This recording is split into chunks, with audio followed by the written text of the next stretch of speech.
السيدات والسادة، رحبوا معنا بالسيد نيك جاوينغ الإعلامي الدولي وأعضاء جلسته النقاشية.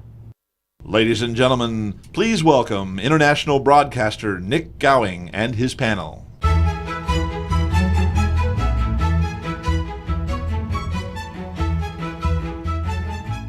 Well, good morning. Good morning. We're about to move forward in the spirit of what we've just heard, which is moving forward on the new realities, particularly in this session on fiscal policy, aligning fiscal policy with economic growth. And you can see I'm standing here surrounded by those who are putting together the set, simply because I need to prime you for one thing. I'd like to move forward in the spirit of what Richard said right at the beginning. Let's hear from more of you. You can set the agenda, your worries, your concerns, your positives on fiscal policy. So please, in the 35-40 minutes we've got, I'd like to come to you early with questions and points which you would like to raise to the panel. And I have instructions from one of the panelists to make this spicy. So you can help make this spicy. This is quite a technical issue, but it's actually rather an important issue about fiscal policy and growth at a time of massive change, massive unpredictability, and the economic unthinkables at the moment, even with oil now peaking at $70 and maybe going up higher for reasons you all know. It looks to me like we have a set. Good. Let me invite the panelists up here. Tina and Heather, let me invite the panelists up here, and please come up onto the platform. We have three ministers, three finance ministers. We have the Chief of Staff for the Crown Prince, and also the First Deputy Prime Minister, and also, I'm delighted, I have to emphasize this, Michel. There's no seat for you. I was expecting you to sit there, but why did you sit there?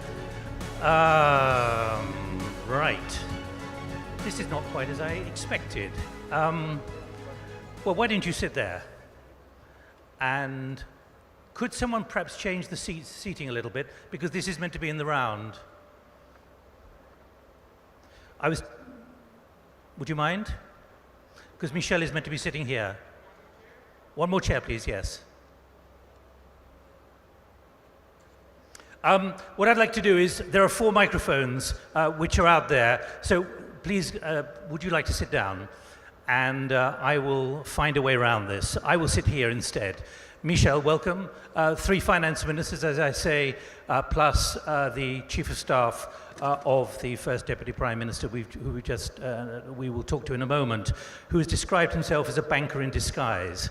Now, I'd like to ask you, please, if you want to talk about fiscal policy and you want to take advantage of this, do so now. Don't think about it at the end, because you can help raise the questions which I can put, they can put to each other, but you can put it as well, but as those with vested interests. So let me sit down and ask Michel, first of all, welcome from Lazare Frères, and I'd like you just to explain, we know what the finance ministers do, we know what those inside government do. Welcome.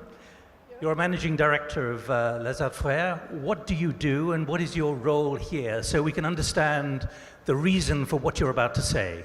Okay, so I'm Michel Amarche. I'm managing director, as you rightly said, at Lazare. I'm responsible for sovereign advisory, which is financial advisory to governments and public sector companies worldwide. We've been advising governments and public sector companies for more than 50 years on all continents. And I have the pleasure and honor to be working also with the Kingdom of Bahrain. So I'm very pleased to be here today. And in summary, what's your thought on this big issue of how should policymakers meet the twin challenges of economic growth and sound fiscal policy? Well, I think that there is no discrepancy, there is no contradiction between growth and solvency.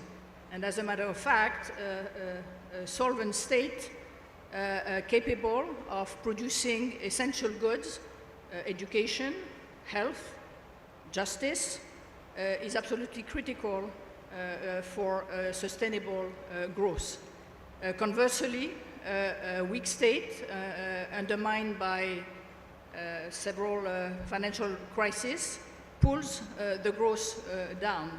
So I think that fiscal consolidation and growth can work together, provided that precisely you compensate during consolidation times the recessionary impact of the consolidation through fueling a lot of investments into the country, privately financed, FDIs, in order to create the engine for growth. And what do you see as the major challenge now? We heard earlier that memories, and I'm quoting from the first session, memories leave a scar and a very difficult... Closer. Oh. And a very difficult lesson quite often. Do you think lessons are being learned about these new realities of the balance between growth and fiscal policy? Yes, I think they have.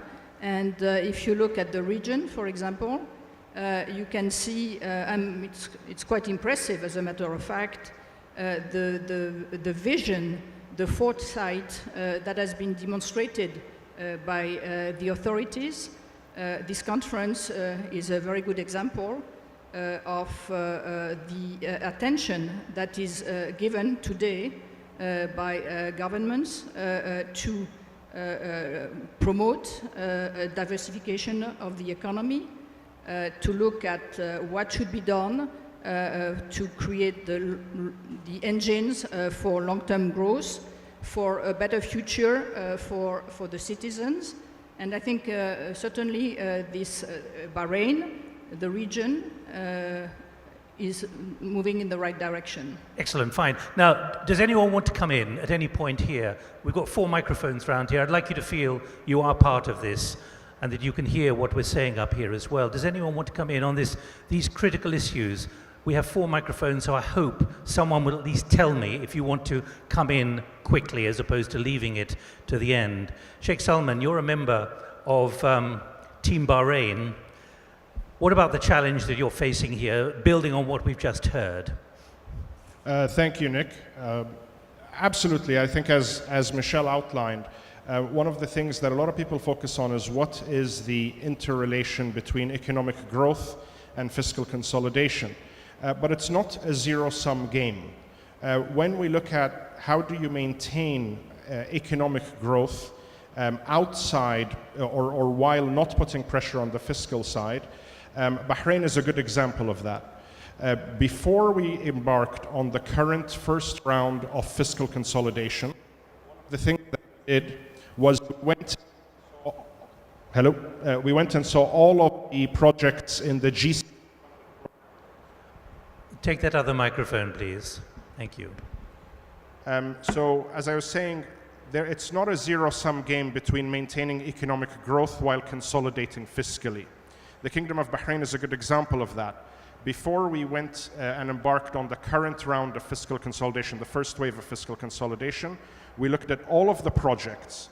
The projects from the GCC fund provided by the State of Kuwait, the Kingdom of Saudi Arabia, and the UAE, and debottlenecked those with the ministries. And then we looked at the private sector, we looked at the government companies, and together we put together a pipeline of $32 billion of projects to be executed over the next 7 years.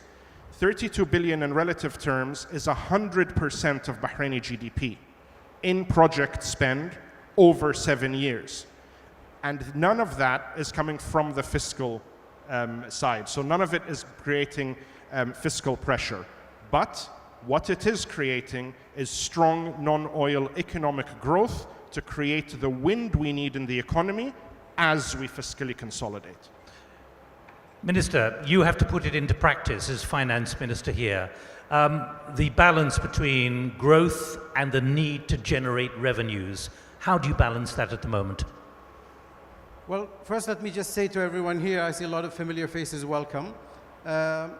It's an interesting challenge because on the one hand, you're dealing with aspirations, you're dealing with goals, you're dealing with economic competitiveness of an economy, and on the other hand, you want to achieve sustainability over the medium term and long term. Fiscal sustainability is clearly important for long-term investment. Investors want to know the country they're investing in is sustainable. But also, on the other hand, we now in the world are going through tremendous change. I just come back from the IMF World Bank meetings, and the World Bank is talking about moving from loans to knowledge bank to solutions bank. So the question I give to my colleagues in the ministry, how can the Ministry of Finance move from just providing the budget to becoming a solutions ministry? It's much bigger than just thinking about funding different projects on a small term. What's important is the aspirations of everyone sitting in this room and outside. What do they want to be? What is the opportunity they want available to them? What is their view on healthcare, social services, education? How can a single-page budget actually mean something to every individual? That is the challenge that every government now has to deal with. It's a new world, technology, development, growth. It's a very interesting challenge, but it's also very hard work. We can't be everything to everyone, but we have to focus. Let's go to the Kuwait view, your view here, because obviously underpinning all of this is the new attitude to VAT and the new attitude to taxation. What are you experiencing in Kuwait? Well, thank you very much, Nick, for the introductions. I think what Sheikh Ahmed mentioned, there is a challenge. And to work out the challenge, we have to rethink how the fiscal policy will help the economic growth. I think we are moving now from the growth itself to sustainable growth. And this comes with a sustainable fiscal policy. Part of is introducing the VAT taxing system. And as everyone in this room knows probably that there is a GCC agreement to introduce the VAT. Bahrain and Saudi Arabia, they already went on and introduced it by the beginning of 2018. We still have it debatable at the National Assembly, the Parliament in Kuwait, and we hope that once that's been passed by the National Assembly, then it will be implemented. Are you getting any resistance to this principle? Yes, yes. In what form? Because we have, well, there is a government overspending, and let's admit this. And to convince the legislation body, we need to make sure that we look into the government expenses and we try to minimize these expenses before going and introducing the taxing system. It is a debate that could take place anywhere in a National Assembly or an elected body, and they do have the right to answer all these legitimate questions, which we are putting too much effort to do so. More on that, I think the people themselves, they need to be contacted, they need to be explained why the fiscal reform is very much important to maintain a sustainable growth down the road. Before we go to Morocco, let me just check. What's the view here about VAT?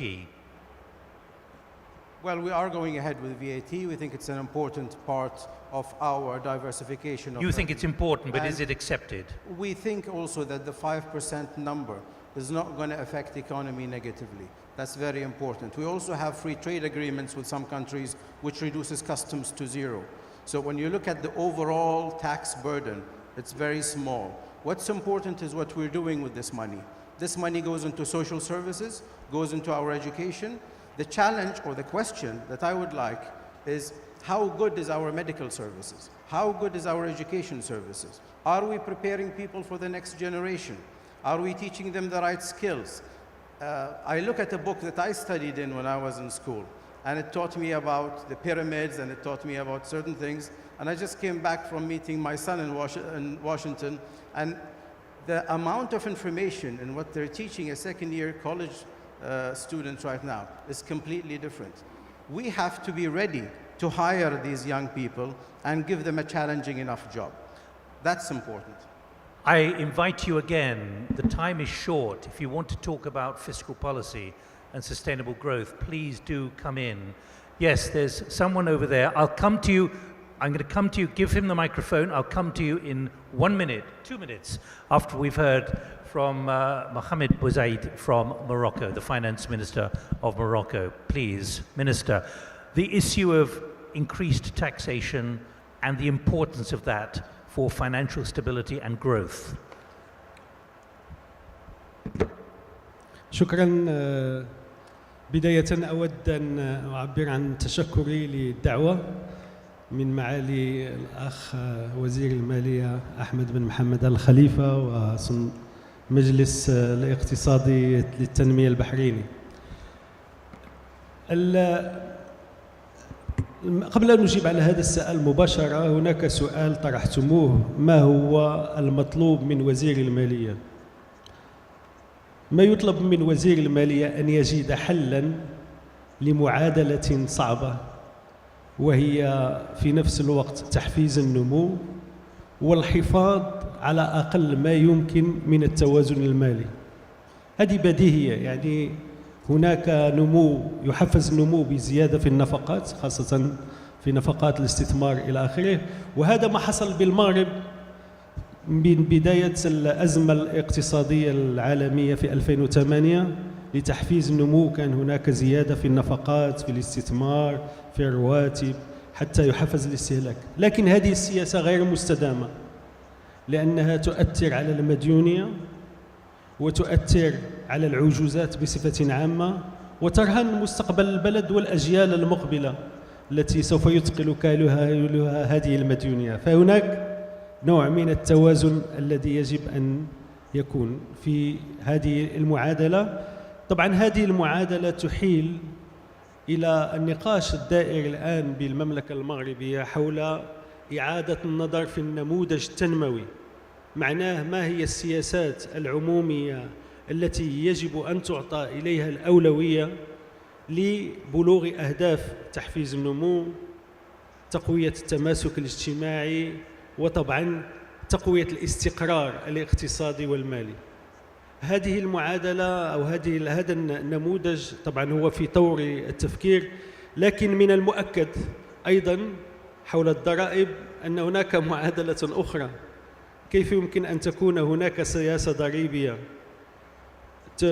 يعني تزيد في الموارد، وإن كانت الموارد بالنسبة لأي وزير المالية غير كافية لمواجهة كل الطلبات والطلبيات ومطالب الإخوة في الوزراء، ولكن في الوسط أن يكون هناك الضغط الضريبي الذي يجعل من الاقتصاد اقتصاد تنافسي، وبالتالي يسهل دعم الاستثمار الخاص وجلب الاستثمارات الخارجية.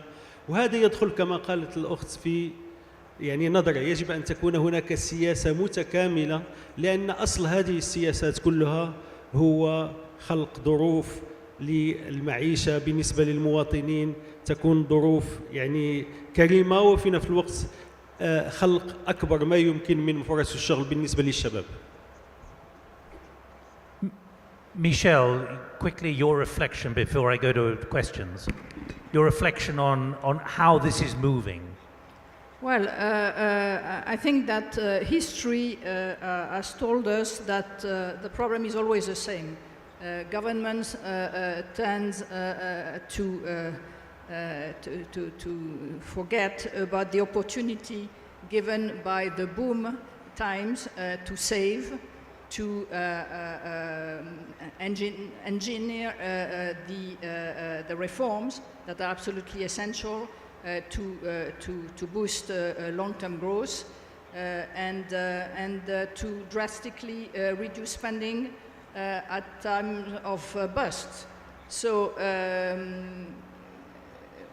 what's very important is to take advantage of the boom periods to save, to create stabilization funds, sovereign wealth funds, which is really today done, certainly in that part of the world, and to be prepared for starting at the good time the difficult reforms, because it's much more difficult to reform when times are more difficult. So I think this, to me, this is a recipe It's again for the authorities to be able to have a vision, to have a lot of foresight about understanding what are the long-term engines of growth, what are the reforms that are necessary, and to move during the good times so that you be able to resist downturns much better. Thank you very much indeed. Right, let's go over here, and there's a lady there. Please, microphone to the second lady here, please. Please, let's hear from you. Good morning. Morning. My name is Cledden Mandry-Pera. I work for Partners Group, which is a global management investment firm. It's a real pleasure to have the panel that we have here this morning. And I wanted to pick up a little bit on this notion of governments shifting from being operators into being enablers, right? And my specific question to you then is, as ministers of finance, and as we look to develop infrastructure, as we look at bringing people like ourselves that are interested in investing, we also need to balance the issue of risk, right? How do we balance the issue of risk with your constraints of fiscal sustainability? I'll come to you in a moment. Operators to enablers. It picks up that last point from the last session about governments getting in the way. Operators to enablers. Minister.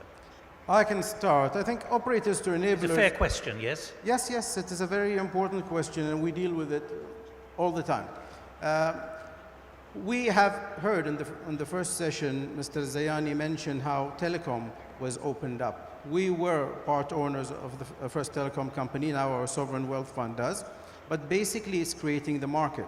And when I mentioned the World Bank moving from giving loans to knowledge to solutions, solutions is the part that I was talking about. It's no longer about just funding from the budget.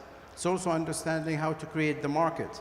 And to answer that point, I'm turning around here trying to address that, it's actually making sure that we create an environment where a market will actually flourish. I am under constraint because I have Parliament and I have an audit watchdog watching how I spend money. I can't take risks with public money that other people pay into the government or revenue.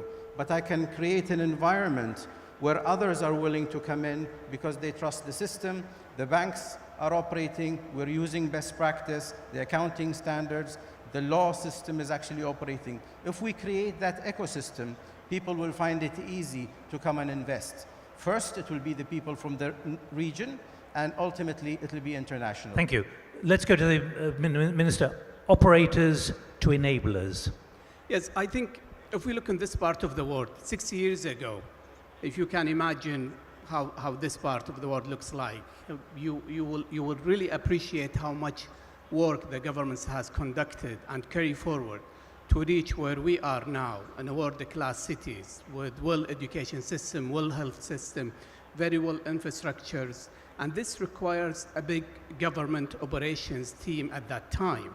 Now, after 6 years, I think it is the right time that the government, and this is what we are doing in Kuwait, we zoomed out from operation and being enabler, being regulator, and give the private sectors more room to carry on for the next probably 60 years or so. So my point is, being an operator, it worked for a while. Now I think it's the time that government should zoom out and give the private sectors more room. Sheikh Salman, as the banker in disguise. Operators to enablers. With regards to the question about risk and the risk of those investments, one thing to point out is in many examples where the government shifted from being the operator in the space to an enabler of the space was arguably the biggest IRR opportunity for the private sector. Why? Because the government was exiting a monopoly that it was operating for that sector, in many cases inefficiently.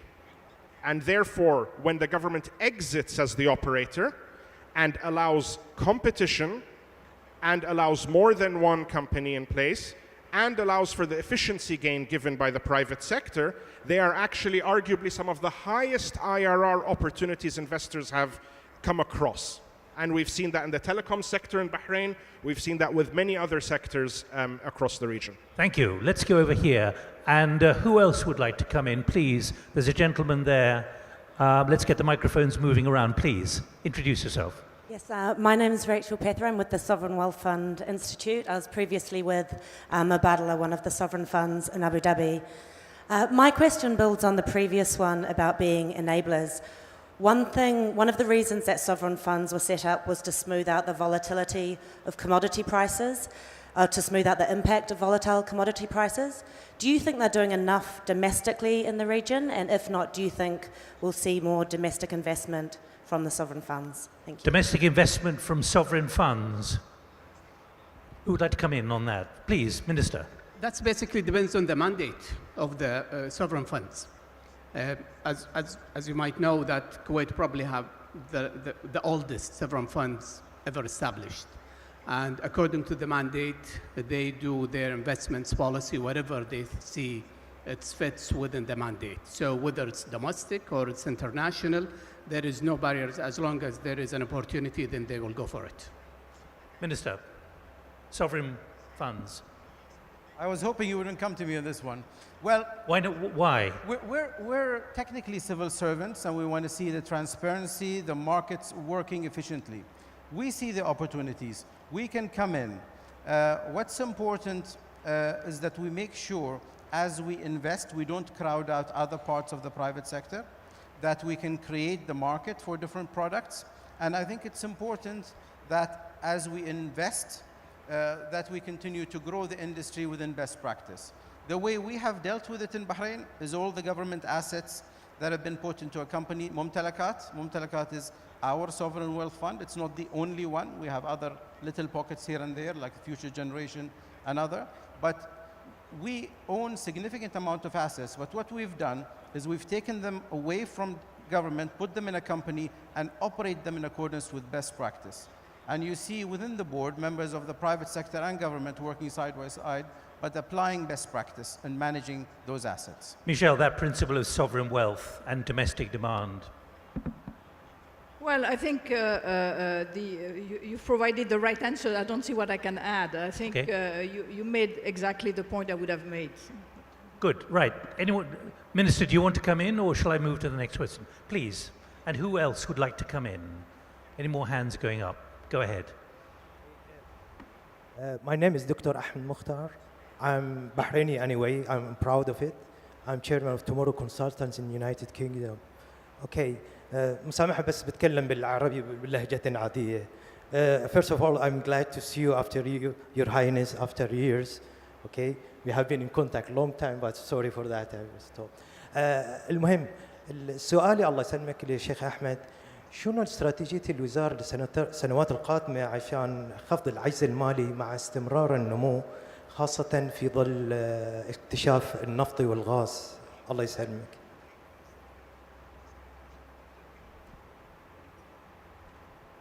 Okay, basically, first of all, it's not a Ministry of Finance decision of how we're going to use whether oil money or other revenues. It's the government of Bahrain, and let's not forget our partners as well in Parliament and the Shura Council. So it's consensus of a country.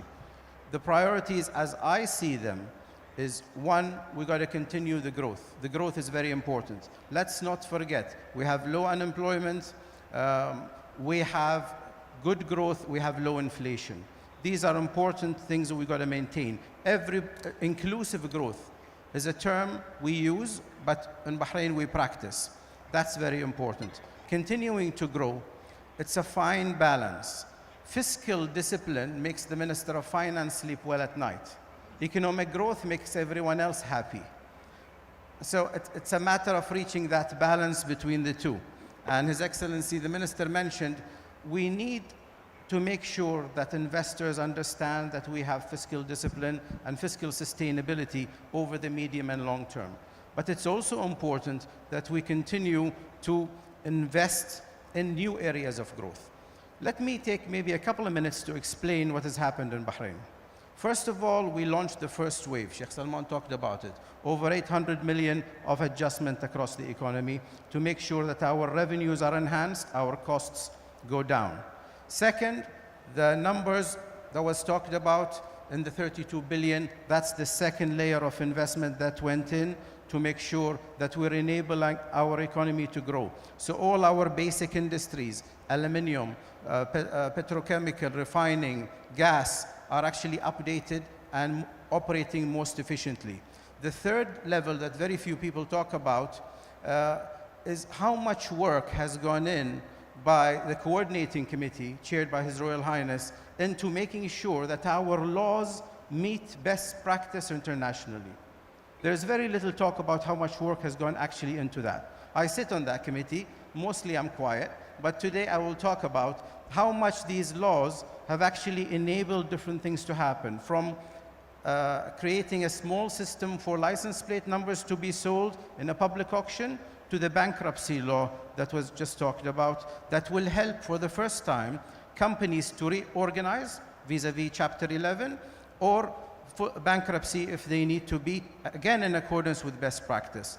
The next wave I see coming, and it's where I expect the questions in my ministry to be, where are the new jobs, the new challenging jobs in technology, in medicine, in education? Where are the challenges that will create the people that are actually going to be competitive and keep Bahrain relevant in a changing economy in our neighborhood? Thank you. Minister. بالنسبة لهذا السؤال حول علاقة أثمنة النفط والنمو، سوف أعطيكم وجهة نظر لبلد غير منتج للنفط. طبعا لما يكون الآن نعيش في عالم سريع التحول وسريع، هناك لا استقرار عام خاصة في المواد الأولية وفي يعني أشياء أخرى يعني تجعل أن الاقتصاد الدولي لا يحيط به محاذق يعني مخاطر كبيرة جدا. هذا يزيد من صعوبة المسؤولية للحكومات، خاصة طبعا وزير المالية لأنه في الواجهة. ومن هذا المنطلق من أجل تحسين الاقتصاد وتقوية مناعته، وهذا ما يحصل أيضا في العديد من دول الخليج، يجب تنويعه حتى لا يبقى مرتبطا بقطاع من القطاعات. هذه التجربة قام بها المغرب منذ سنوات عبر إطلاق استراتيجيات قطاعية مختلفة في القطاعات التي يعني يكون للمغرب تنافسية، مثل المخطط الأخضر بالنسبة للفلاحة، القطاع الصناعي، القطاع طبعا الخدمات، السياحة إلى آخره. أعطيكم فكرة فقط لهذا التحول الحاصل بالمغرب عبر هذه الاستراتيجيات. Very quickly, please. أن الآن بعد الاستراتيجية المتعلقة بالصناعة أصبح أول مصدر أو قطاع مصدر بالمغرب هو قطاع السيارات. هذا لم يكن حتى في الحلم منذ سنوات.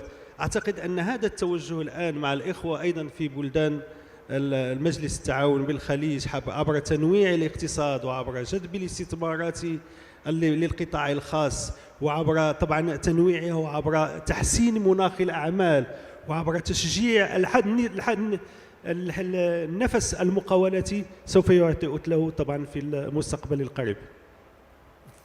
Merci beaucoup. Thank you, Minister. That's a very important message. Please, last question. Perfect. That's my question. We've talked a lot of generalities. Since this panel is called Aligning Fiscal Policy to Economic Growth, I would like the panel to comment on the difference between earned income and unearned income. So, for example, here in the Middle East or in the Gulf, we have a lot of revenue from oil, and we have a lot of revenue from non-oil. The oil is subject to fluctuations of international markets. The non-oil is real earned economic growth. Here's my very specific question. What is the appropriate amount that we can capture from the non-oil sector in terms of revenue for the government so that we don't kill economic growth? Thank you. Thank you very much. Where does the revenue come from? Non-oil revenue. Thank you, Your Highness. I think this is very important questions. In fact, it's not a question, it's a vision that we have all to capitalize on. I think it is the time to move from consuming the wealth to producing the wealth. I think we have to utilize the revenue that's coming from the oil to enable and utilize the non-oil revenues that could come from every other sectors other than oil and gas.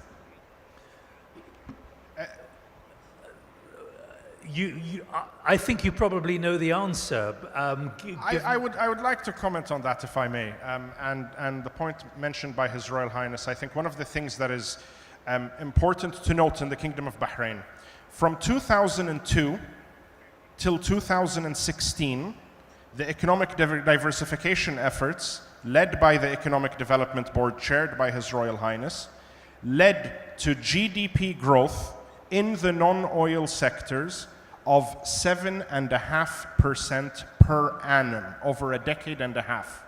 And when we look at the non-oil revenue growth over the same decade and a half, the government's non-oil revenue growth grew at only 2% per annum. Today, 75% of the government's revenue comes from oil and gas. In an economy that is 80% non-oil, 80% non-oil economy, 3/4 of government revenue is wholly unrelated to the economic activity. So when we are looking at the fiscal, we need to look at how do we further align that. And as we have seen in Bahrain, I'm not going to propose this as an answer to His Royal Highness's question, but as we have seen in the Kingdom of Bahrain, in 2002, the number of how much non-oil revenue was as a percentage of GDP, of non-oil GDP, was 10%. Today, it's less than 5%. So there's room to double how much we have as a percentage of non-oil GDP. And do you have clear plans for that anyway? Do you have clear plans? I think it's an issue, it's not a question. It's an ongoing challenge. I've negotiated... Are you going to be radical enough about this? Let me just say, I've negotiated several budgets in Parliament. There is consensus that needs to be done among different parties of what is a budget. Things become much harder to sell when oil prices are better than when oil prices are worse. But we need to communicate a strategy that says, this is where we're going with the non-oil, this is where we're going with oil. We also need to communicate a strategy of what is our role. And our role has to be redefined. What we did in the 60s shouldn't be something that we might be doing now unless it's one of the critical... That's really important, communication. Final thought before I go to Michel. أحيانا نركز كثيرا على الإيرادات. صحيح يجب تنويع المصادر الإيرادات وتقويتها، لكن يجب أيضا التركيز على النفقات. كيف يمكن أن تكون هذه النفقات ذات فعالية ويعني ذات أثر على المواطنين وذات أثر على الاقتصاد، وكيف إيجاد هوامش داخل الميزانية، لأن هناك نفقات والآن هناك إصلاحات في دول الخليج، هناك إصلاحات أيضا في المغرب في سياسة الدعم مثلا، واكتشفنا أن سياسة الدعم ربما لبعض المواد ربما غير مجدية وغير مفيدة، لأنها يستفيد منها الفقير والمتوسط والغني، وأن أحسن أن تراجع هذه السياسات الدعم وتوجه إلى الطبقات التي يعني هي في أمس الحاجة إليها. إذن الصورة متكاملة. صحيح الإيرادات تأتي عبر تحفيز لنمو أكثر، عبر يعني الاستثمار الخاص أكثر، لأن الاستثمار يخلق فرص الشغل ويعطي إيرادات للمواطنين الذين يؤدون الضرائب